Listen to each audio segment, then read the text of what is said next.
Welcome to our channel. Today we how to uninstall Bose SoundTouch app and stop smart home integrations. Full guide step by step clearly. To uninstall the Bose SoundTouch app, locate the app on your device. If you are using an iPhone or iPad, press and hold the app icon until it begins to wiggle. Then, tap the small X in the corner of the app icon. Confirm the deletion by selecting Delete from the pop-up prompt. For Android devices, open the app drawer and find the Bose SoundTouch app. Press and hold the app icon until a menu appears. Select Uninstall and then confirm the action when prompted. Now that the app is uninstalled, it's time to disable any smart home integrations.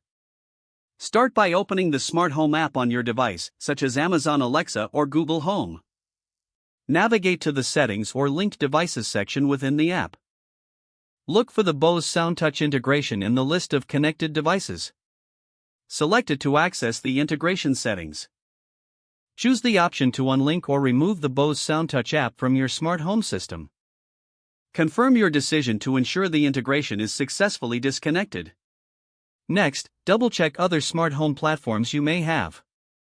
Open each smart home app and repeat the unlinking process for the Bose SoundTouch integration.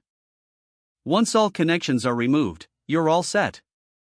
Your Bose SoundTouch app is uninstalled, and smart home integrations are disabled. This completes your guide on how to uninstall the Bose SoundTouch app and stop smart home integrations. If the page does not load, refresh the browser or try again in a private or incognito window. Make sure you are using the correct email address, then retype it carefully to avoid small typos. If your password is not accepted, use the reset option and create a new strong password you can remember. Check your spam folder for verification or security emails, then complete any requested confirmation steps. Enable two-factor authentication if available to improve account security and reduce unauthorized access risk. After signing in, review your profile details so your contact information and settings are accurate and current. If you see an error message, note it down and try again after restarting your device and internet connection. Log out when you finish, especially on shared devices, to keep your account and payment information secure. If the page does not load, refresh the browser or try again in a private or incognito window.